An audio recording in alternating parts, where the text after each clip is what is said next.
Greetings and welcome to another excellent chess video. Now, I'm going to show you this video that I saw from Coffee Chess between Kaiski on the left and Forrest on the right. Now, Forrest just recently got his master title from USCF. In fact, in the video, the guy that runs it, Brent, said that it was like last Sunday, which I guess is like, today's Thursday, so it's like 4 days ago, in a tournament that he played, which was fantastic. And so they're showing this game that they had, and I'm going to show you some stuff here that's in the game, giving you the overview from my dad's rules to help explain what these two guys are doing. And these are both very good players. So this is now the position you see above. There's a key moment in the middle game, and there's a tactic that was missed, and I'm going to show this to you. It wasn't covered in the actual game review, but one of the things that I train for comes up in this game, and we'll get to it. Let's go and let these dudes go do what they do. All right, so now we're going. Now, they're playing a pure defense, kind of a goofy line, very odd. And Forrest was talking about why, it wasn't more known, et cetera, et cetera. He's going to try and prove that this is winning. So, it's a very interesting thing. So what they're doing is setting up their formations, essentially. The H6 formation from black isn't that great. You'll see why it's not that great in general. And he's going with the double fianchetto with the bishop on b7, and it's okay. It's the h6 pawn that's really a problem. Now they're going, Forrest as white is maneuvering to do a breakthrough perhaps on the e-file. f5 I think is a mistake. I don't care for that move. The computer doesn't like it either, as you can see. Because what that does is it opens up this discovered attack tactic with the bishop.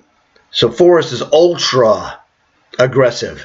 And now he's like, I say, oh, dude, bishop takes h6 that's just winning. Now that was a cursory eyeball chess eye observation, which turned out to be correct. But you got to do a little bit more calculations. Bishop takes bishop, queen takes knight, queen takes queen, rook takes queen. And the dark square bishop is hitting the d2 knight, but the rook is hitting the d7 knight. He sees that tactic. But there's another tactic that even the vicious Forrest missed, and I'm going to show it to you here momentarily. All right, so he plays the combo. This is all sound. I saw this and was like, okay, great. He was being careful, as you should. He played it very well. And then he played a move here. I thought Kaiski should have played bishop takes knight. He played an in-between move, which sometimes in-between moves are great and sometimes they're not. This is a case where it is not a good move. But he's thinking, realistically, the best move is bishop takes knight for black. Or he could go and defend the knight, say with rook to d8. He can also play bishop to g5, but then it'll be rook takes knight on d7, bishop takes knight on h4. But he plays a move that's a real, that's a good move there. All right, and that's the move that's no good. And let's get to this one. This is the real lemon, okay? And it's one of those things, they're playing in a blitz game. And this is a special kind of blitz game. This is not internet, okay? This is man versus man, okay? Well, college-age guy on the left, and he's like 8th grader, Forrest. But it's man-to-man, face-to-face. It's a little bit different. And these guys are both very strong players. But Kaiski misses something here, and Forrest missed it too. That's the thing. When you're playing live, there's the adrenaline, and it's just a different beast. You have to get used to it. And these guys are both very good players, and they're used to it, but it doesn't matter. Good players make mistakes. It's not a question of one guy is bad and the other guy is good. These guys are both really good players. And so, hey, when you have really good player versus really good player, and you see a crack in the armor, just remember that crack in the armor was forced by another really good player, not some little kid bum. Okay. So the thing is, what did they both miss? And what they missed was, this should be, now, there's another thing that mentioned, and that guy Brent mentions this all today. He says the outsider, in this case myself, this is his exact quote, outsider sees everything. Well, he's not wrong. Not everything, but it's a great line. I see the thing that was missed, and that was the thing, and I'm just watching the first time I saw this. Your gut reaction is you don't want to put rooks in this position here with the king when you're looking at this potential stabbing skewer, all right? You got to be very careful. Now, again, this is a 5-minute game, no increment, just 5 minutes. The thing here is, like, this looks good. There's different levels. On the level 1, ooh, bishop c4, I'm winning his rook for the bishop. And then it's like, oh, he can block it with d5. And then you look at it again. But yeah, but so what? And now the rook is, you would play rook takes rook, king takes. Well, no, it doesn't work that way. And then rook takes rook, king takes rook, bishop retreats. All right. The move is actually bishop takes d5, because the rook is under attack from the rook, but the rook is pinned by the bishop. And if the bishop takes the bishop, the rook takes the rook. And this is the crusher combo. The move that both of them missed in this. Kaiski misses it first and plays rook to f7. Not the move to play. He has to be a little more careful. And this is why the bar is through the roof over here. All right? He's got to be more careful. But he makes a cursory visual observation that he's got this. It's not going to cost him the rook, which is true. Now that's the actual move. This is the variation here. Bishop takes, rook takes. And now the computer looks at this as 3.7 in White's favor because he's up 2 pawns. In the game, they talked about that Forrest wins a pawn on h6. He's a pawn up. And he did a really good job of manufacturing the win. But this one, and not much manufacturing necessary. This is just game over. 2 pawns, it's just not good. He can kick this bishop and then get to the open file. No question about it. He can kick the bishop again with knight to f3. But this position is crushingly winning for White. So let's go back. He didn't play that. He played rook takes. All right. And so what happens is you'll see in the game, king takes. Bishop goes back to e2. It's a very curious move. But I mean, he's looking to get control of f3. Forrest is looking to control f3, get the knight back, or play bishop over here. Which is probably the move that he wanted to play, is bishop to f3. That's the move that I think is really a zinger. Forces the exchange. It'll be knight with an extra pawn versus bishop. Much easier to win than what comes up as a opposite color bishops. So hey, you paying attention to your bishop? Why, yes, I am paying attention. This move isn't great. It has a positive and a negative. The positive is that it forces the opposite color bishop's endgame, which is notoriously easier to draw than being a bishop with a differential of bishop versus knight plus pawn. But the weakness is it does push the knight back to the square. But this is what he wanted. And he is correct. Kaiski is correct. This is very drawish. and got to be multiply drawish in the game. You'll see this on the bar. But what happens is that there's a winning sequence that in a game like this, if you're not focused on it, Forrest was focused on it, Kaiski was not, and he nails him, and it's really good. So let's go watch the continuation. Okay, so now he's, controlling the E file for black.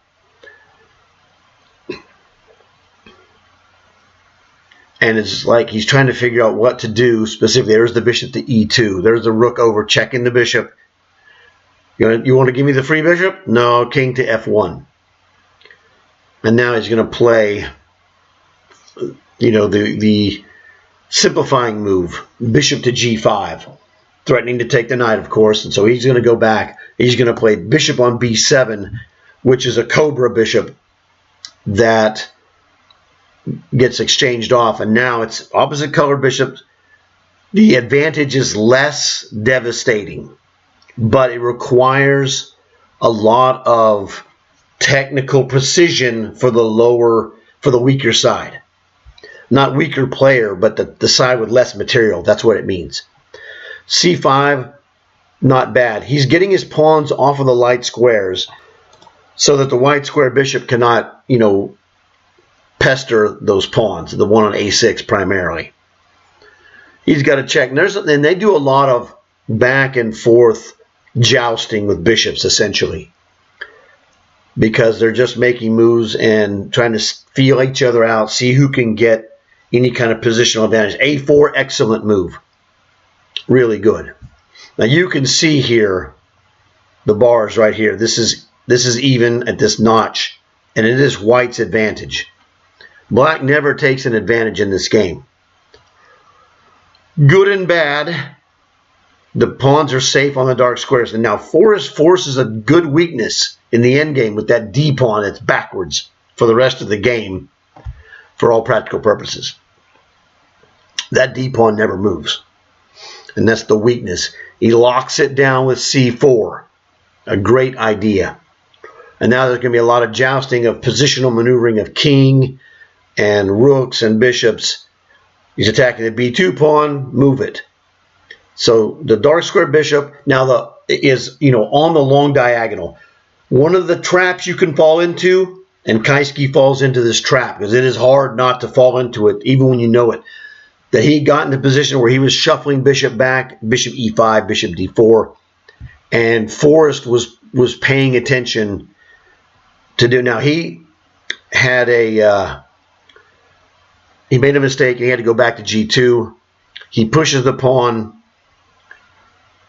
Forrest takes over the E file. Again, bishop to E5, so now it's not open. It's now, closed. The bishop is the door that keeps closing this file. Just getting pressuring type position. He's like losing a move on purpose here. You can make a move. Now, you want to trade pawns? He said, fine. He's actually helping white. White wants to get a passed pawn on the king side with the G and H pawns versus the G pawn. Now, this is a great trap. Look at the trap here, and he mentions it in the game, and Kaiski stops. If rook takes pawn, bishop skewers, goodbye rook. He sees it, and it's like, okay, I'll just move out of the skewer, and now Forrest has to react.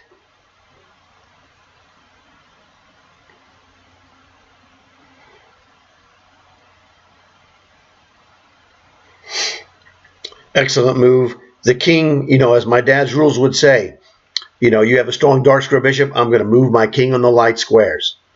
And brother, he doesn't know my father, but it looks like he knows my father, I'm telling you. Threatening rook E6 check. Again, close the door with bishop to E5. He's like, okay, well, I'm going to get on bishop to F5. Threatening a discovered check, but there's no real threat because everything is on the dark squares. Kaiski is following my father's rule again. Hey, I know you have a strong light square bishop. I'm on the dark squares, brother. So this is really good. Again, closing the door. He doesn't want him to come in. Now this is where Kaiski falls into one of the traps. And it's not a big one. It's a small trap. It's upcoming. There it is, bishop to e5. Now Forrest is like threatening this discovery, etc. And he realizes, hey, wait a second. I got something here. Boink, how are you going to defend it? Oh, king, he's shuffling again, bishop e5. Now, he doesn't lose a pawn, but what happens is, look at this. This endgame has been simplified, and he's threatening to come in. King to f8, excellent. King to g7, excellent. Now, the problem is, though, black has to play defense with his king against the h-pawn. White's king runs rampant. He's trying to go and play some Pac-Man, like waka, waka, waka, pawn eating waka, waka. Now he realizes that a king on b5 is not the place. That's where he wants to be, on d5. And now the thing is, there's a tactic here you got to be paying attention to, and Forrest sees it. b4, crushing.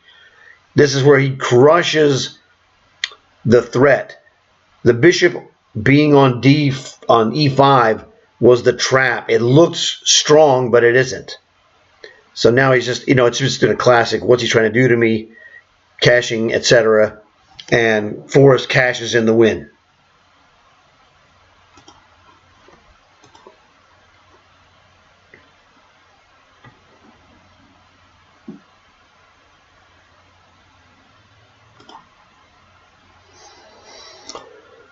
All right, so let's go here. On the demo board. And, Forrest, at some point realized this is a terrific idea to simplify. Now, it is even. So this is the thing. This is the kind of thing Kaiski was looking out for, and he got it. Because, and he mentions in the game, this is the wrong pawn. What does it mean, wrong? This queen square is on a dark square. His bishop is on a light square. This pawn cannot force the queen because he cannot get, the white king cannot get to the shepherd square because bishop takes pawn on h4. So Forrest rightly pushes the pawn. All right. And I wanted to set up this board. It took a while to set this game up so I could give you the blow by blow of this end game. Bishop e5, good move. Again, you see the bar. It's equal. King h6, he's threatening, and king g6, threatening to get to h7. Now, at this point, if the white king gets to g8, he could be in trouble, but the problem is he's got to cover a black square, and this is why it's the wrong pawn. He can't guard both g6, or get to g6, guard the queening square. He cannot get to the shepherd square because it's black, and the black bishop on the dark squares is too strong. Okay, so he can't do it, and this locks down the g7 square. And it doesn't really matter. This bishop holds h8. He doesn't need any help. This just keeps the king out. He's just shouldering the king out of position. So he says, okay, I realize that your king and bishop have to spend a lot of time and energy mentally guarding this. And this is the deal. You don't really hear this mentioned, and I'm going to mention this because this is key. A good player like Kaiski, now he did get a drawn position. It's drawn, okay? But what happens is this, and this is the secret. You never hear this really mentioned. There's mental energy that black has to expend because he slips, he's dead. It's over. If white slips, it's a draw. So white is walking around la-di-da. He can do what he wants with his king. He cannot really lose this position because it's we're not talking about the technical stuff. Yes, he could technically blunder super and get. It's not really going to happen. The blunders are going to be made by black because the pressure mentally is on him like the sword of Damocles. This is what you learn, and this is what Forrest has learned, even though he's 13 years old. He's played a lot of blitz chess. I've seen him, super good player. I looked at him when I first saw him. I'm like, and this kid is good, okay? He was like 2,000. But you could see this guy's got it, all right? He was just like 11 years old, which is crazy. But what he does is he makes a threat here on the d6 pawn. Oh, bishop can defend. Uh-oh. Turns out that's not the right move. Now, this is the toughie. What in the holy heck is the correct move? I don't even know. Realistically, I guess the correct move is this and this. Because this cannot be stopped. Okay, this cannot be broken, all right? So the temptation is to defend the weak pawn, and brother, it is a super, super hard one to ignore. But realistically, if he plays bishop c3 and then bishop to b4, his king is correctly placed. Kaiski got down to here, and let me look on this board. We are at move number 60. All right. I'll just move it over here where I can see this the whole time. So on move 60, it took 60 moves for him to make a mistake. That's how good he is, all right? I told you these are good players, and they are. But when you have strong player against strong player, they're doing this. They're like goats, or sheep, the bighorn sheep ramming into each other, and then, an observational mistake happens. Whoops!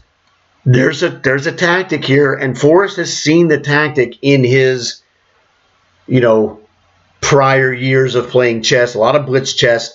He plays at this club. It's not a club. It's it's in their local California area. I don't know exactly where, but a bunch of different guys play there, and they play all the time, and they, randomly do videos of the games, that show up, what have you, and it's at the same spot all the time. It's fantastic.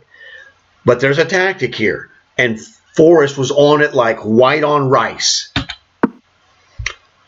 Not the first time, but he's paying attention. The tactic is alive here, but he missed it the first time. And like I said, this is good player versus good player. You're playing a good player, and when you're doing this live, you're responding to what he's doing. Okay? He's looking for, at this moment hasn't quite realized that the b4 move is coming. He's defending the pawn. Forrest is defending h5 just like Kaiski is defending d6. And neither of those pawns are necessary to be defended. That's the key. Now the difference is, like I said, if black makes a mistake, he loses the game. If white makes a mistake, he just draws, and we're at an even position right now. This is the key. So he's over here again doing this goofy business. Blah, blah, blah. He's like, no, I got to go back to d5. And I think it was before he gets to d5, he realizes that he missed something. He wasn't talking about it. Again, the tactic has arisen, and this is the butt kicker. And to be honest, I didn't see it either. But when he played it, I'm like, oh, you're dead. I'm caught up watching the game, all right, with no risk. I'm from far away. You literally, watching it on TV. And I'm like, oh, you're dead. Because I, too, have been through what these guys have been through in blitz game, at chess club, etc. And the crusher is that no matter how he takes this pawn, black is losing. If he plays a takes, the a pawn will queen. If he plays c takes b4, which looks to be, this is the correct move. It's not a one move tactic. It's a two mover, and it's like, oh, dude. Now, you don't think Forrest just had this bishop back here randomly, do you? He knows that this bishop is going to be good defensively. And, brother, he dropped c5 like nobody's business. You can go back and look at it. And it's like, oh, you're dead. Oh, sorry, I misput that there. He goes, king takes, it's game over. There's nothing you can do. His king is staring at this monster on h5. And the bishop and the king are going to maul these 3 black pawns. And notice, this is the right rook pawn that queen's on the square of his bishop. This is what it means to have the right or the wrong pawn. So now he's paying attention. He's got to get in the square of the pawn because he's running a risk of hitting, b3 here. Now he really can't do anything. b3 doesn't work, and it will never work, but he has to take the shot. Hey, mistakes are made, man. I am telling you, mistakes are made. But not by players of this caliber with the amount of time they had. That's the key. He had plenty of time. So when I do the videos that talk about time pressure training, you're watching 2 very strong players play in just one tiny thing. What's he trying to do to me? Queen the pawn. Can this king stop it? Absolutely not. But the bishop can stop it. So he finally whacks the h-pawn, and this is game over, baby. We'll go through this. This doesn't require. He resigned. He realizes it's over because he knows it's the right. They talked about being the wrong bishop for this pawn over here, but they both know. So this is the thing you have to understand. When you see this, it's like, wow, dude, that was an amazing win. It is, because it took 60 moves before the tactic that wins shows up, and it's not obvious at all.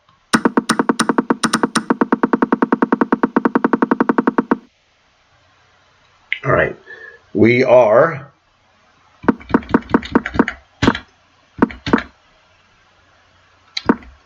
move 60, the 60th move, bishop to e5. This is the first time it shows up.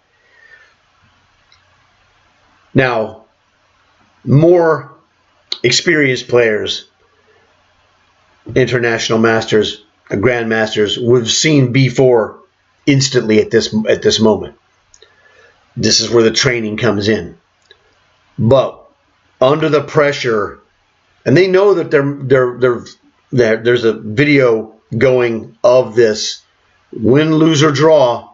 So, and they talk back and forth in the friendly trash talk thing. It was really good. But I just didn't want to have the distraction, and I don't want to infringe upon the coffee chess video. I'm using the game here, and I wanted you to see the guys. Go to Coffee Chess, go watch their thing. I'm telling you, those videos are great. There's a lot of fun going on, and they show you what it's like to play live blitz chess with guys who know each other. And these guys know. Now, they may or may not be friends, but they know each other. They're friends at the chess club, okay? Whether they hang out and do stuff outside of chess together, that's unknown and doesn't really matter, because a lot of times you just don't do that. But at the club, it's like, hey, bro, what's going on? Nice to see you, etc., etc. And this was a great game. Both of them played great. And then, like I said, the crack shows up. Forrest spots it the second time, and he's ruthless. He's ruthless. Now, if I showed him, or if he saw this and goes, oh, man, I missed that tactic, it would kind of bother him a little bit, because he's on the upward climb of rating. It's getting nasty. Soon, he'll be better than me, and it won't be close. That's just the way it is, because he's on the meteoric rise at 13 years old. But I wanted to show you guys this, give you some, like I said, some feedback and observation with my dad's rules, and also with my eagle eye spotting what have you, and explaining to you this endgame, what happened. So hope you guys enjoyed it. A lot of great chess was played in this game. Go to Coffee Chess. Check them out. Great, fun stuff. I subscribed. And this is the bonus. I have not done this before, but man, this was fantastic. So great job by both of these guys, Kaiski and Forrest. Just, this is a case where, it's not a game of winning and losing. Look at it as a game of Forrest finished first, Kaiski finished second. He played 59 moves great. You know, everybody's been in this position. You're down slightly, made a minor mistake. Okay. He hung in there, was holding the draw right up until he played bishop e5. If he plays bishop c3, this is the move where the tactic will fail. This is the only break in the position. At this point, the king is holding this. The bishop is also holding it. But if he needs to do it, the king comes around for a Pac-Man. He just, you know, he can't do anything. He literally can't do it. Can't take this pawn. Now, if he takes this guy here, you know, he can't go to d4. Again, well, he could go there, but when the king was in the position, you can't do it. This is an unbreakable position here, because what will happen, White's king would get over here threatening to take the pawn, and he can't do jack with the bishop on b4. All right? And the king is, the passed pawn is not a threat because the king controls the h6 square. So that is the dealio. This king controls this square. This bishop blocks all breakage of pawn structure. This is a dead draw. So Kaiski had the right idea. Used the bishop to lock the pawns down, but Forrest had the super idea of seeing the break coming. So Kaiski missed it by this much. Bishop c3 is the move that saves the game. And that it took 60 moves before the mental pressure got him. It's nothing personal against Kaiski. It's not attacking him in any way. This is the human brain. And you get the sword of Damocles is a real thing, and you watch it happen, because that guy is a really good player. And it will get really good players because it's mental pressure that is just constant and ever present. He was right there. He was correct. It was a draw. But he missed one thing and Forrest didn't, and there you go. So Forrest finished his first. Kaiski finished his second. That's how you look at it. It's like, dude, you guys played awesome. Okay? You should think to yourself, you know what, if I played like this for 59 moves, I'd be thinking I'm a good player too, because you would be. So hopefully you enjoyed. I'll see you guys later. Thanks a lot. Remember, like and subscribe.